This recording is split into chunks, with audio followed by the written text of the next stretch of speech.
आज की इस चर्चा में आपका बहुत बहुत स्वागत है।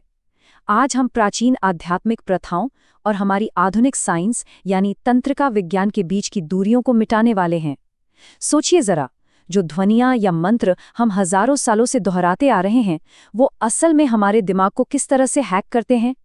एक तरह से देखें तो हमारे प्राचीन काल के साधु संत शायद दुनिया के सबसे शुरुआती और बेहतरीन बायोहैकर थे।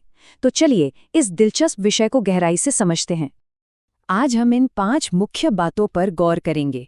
चंचल मन को कैसे स्थिर करें, ध्वनि से जुड़ी पुरानी परंपराएं, मंत्रों के पीछे का न्यूरोसाइंस, सांस और शरीर का विज्ञान और आखिर में कोशिश से सहजता तक का सफर। ये पूरा विश्लेषण आपको दिखाएगा कि कैसे ध्वनि को बार बार दोहराने की ये साधारण सी दिखने वाली प्रक्रिया हमारे नर्वस सिस्टम को शांत करने का एक साइंटिफिक और प्रूवन तरीका है। तो चलिए सबसे पहले बात करते हैं अपने इस चंचल मन को स्थिर करने की। हम सब कभी ना कभी अपने दिमाग को शांत करने की कोशिश जरूर करते हैं, है ना? जब हम चुपचाप बैठने की कोशिश करते हैं तो क्या होता है? हमारा दिमाग एकदम से पुरानी यादों, आगे की प्लानिंग और फालतू की चिंताओं की एक कभी न रुकने वाली मशीन बन जाता है। बस शांति से बैठना और कुछ न सोचना असल में अविश्वसनीय रूप से कठिन काम है। जो कोई भी बस ध्यान लगाने की कोशिश करता है, उसे तुरंत समझ आ जाता है कि भाई दिमाग शांत तो बिल्कुल नहीं है। देखिए, मौन ध्यान या साइलेंट मेडिटेशन आपसे कहता है कि बस बैठो और अपने आसपास की वास्तविकता को महसूस करो। बिना किसी सहारे के ये सब करना शुरुआत में बहुत भारी पड़ सकता है। इसके ठीक उलट मंत्र ध्यान या जप हमारे इस भागते हुए दिमाग को एक काम दे देता है, एक लय, एक आवाज। ये भटकते हुए मन को टिकाने के लिए एक बहुत ही मजबूत और पवित्र एंकर का काम करता है। अब हम अपने दूसरे पड़ाव पर आते हैं, ध्वनि से जुड़ी परंपराएं।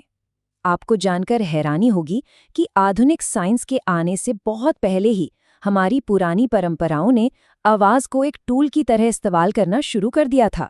ये वाकई दिलचस्प है कि कैसे अलग अलग दिशाओं में विकसित हुई परंपराओं ने एक ही बात समझी।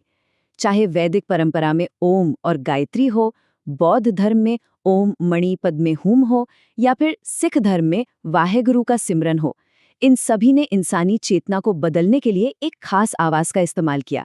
जब हम इन पवित्र शब्दों को बार बार दोहराते हैं तो ये हमारे दिमाग में एक गहरा रास्ता या यूं कहें कि एक पवित्र मार्ग बना देते हैं। आसान शब्दों में, जो विचार पहले इधर उधर भटकते थे वो अब इस मंत्र के रास्ते पर चलने लगते हैं और हमारा अहंकार एक फोकस्ड आध्यात्मिक जागरूकता में बदल जाता है। तो ये सब होता कैसे है?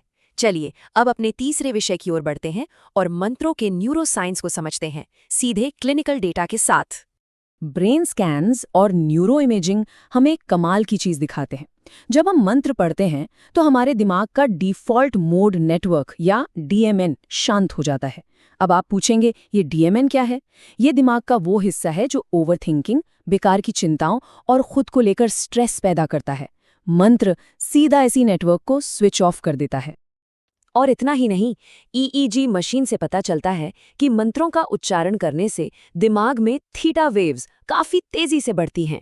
इसका मतलब है कि आपका दिमाग एक बहुत ही रिलैक्स्ड ट्रांस जैसी अवस्था में चला जाता है, जहां तनाव बिल्कुल शून्य होता है, लेकिन आप पूरी तरह से अलर्ट रहते हैं। है ना कमाल की बात?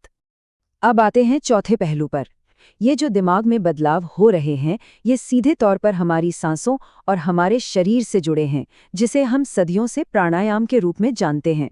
एक बहुत ही हैरान करने वाला साइंटिफिक फैक्ट आपको बताता हूँ। जब हम मंत्र पढ़ते हैं तो हमारी सांस लेने की स्पीड अपने आप प्रति मिनट ठीक 6 सांसों पर आकर लॉक हो जाती है, बिल्कुल एकदम सटीक। ये मैथमेटिकल परफेक्शन विज्ञान के नज़रिए से बहुत ही अद्भुत है। जब हम 1 मिनट में 6 सांसों की इस खास फ्रीक्वेंसी पर आते हैं तो हमारे दिल की धड़कन और वेगल टोन पूरी तरह से ऑप्टिमाइज हो जाते हैं। ये हमारे शरीर के पैरासिम्पैथेटिक नर्वस सिस्टम को एक्टिव कर देता है। मतलब आपका शरीर लड़ो या भागो वाले स्ट्रेस मोड से निकलकर आराम करो और पचाओ वाले हीलिंग मोड में आ जाता है। तो अगर इसे समेटे तो ये मंत्र एक तरह की अंदरूनी वाइब्रेशनल मसाज का काम करते हैं। ये साबित हो चुका है कि इससे कॉर्टिसोल नाम का स्ट्रेस हार्मोन घटता है, ब्लड प्रेशर नॉर्मल होता है, और तो और ये सेलुलर लेवल पर एजिंग को रोकने वाली टेलोमरेज एक्टिविटी को भी बढ़ाता है। मतलब ये आपको अंदर से जवान और शांत रख रहा है। अब हमारी चर्चा के आखिरी और 5वें हिस्से पर आते हैं। इतनी सारी साइंस समझने के बाद सवाल ये है कि एक इंसान मंत्र पढ़ने की कोशिश से लेकर गहरे और शांत ध्यान तक पहुंचता कैसे है।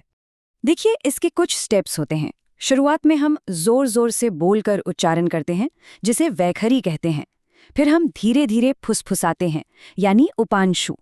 इसके बाद आता है मन ही मन में दोहराना या मानसिक जप। और आखिर में ये एक ऐसे फ्लो में बदल जाता है जो अपने आप चलता रहता है, जिसे अजपा जप कहा जाता है। और इसी प्रोसेस के जरिए मंत्र को पढ़ने की वो एक्टिव कोशिश धीरे धीरे एकदम नेचुरल ध्यान में बदल जाती है। ये एक ऐसी अवस्था है जहां ध्यान लगाने वाला और ध्यान दोनों एक हो जाते हैं। आपको अलग से कोई कोशिश नहीं करनी पड़ती।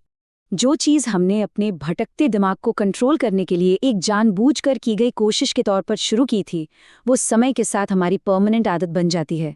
आप मंत्र पढ़ नहीं रहे होते, बल्कि मंत्र आपके बैकग्राउंड में अपने आप गूंज रहा होता है। ये सारी बातें हमें बहुत ही शानदार ढंग से बताती हैं कि हमारे प्राचीन ऋषि मुनि दरअसल शुरुआती न्यूरोसाइंटिस्ट्स ही थे।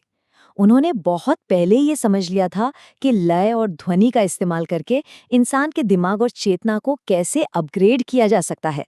भागवत गीता में भी आता है, यज्ञों में मैं जप हूँ।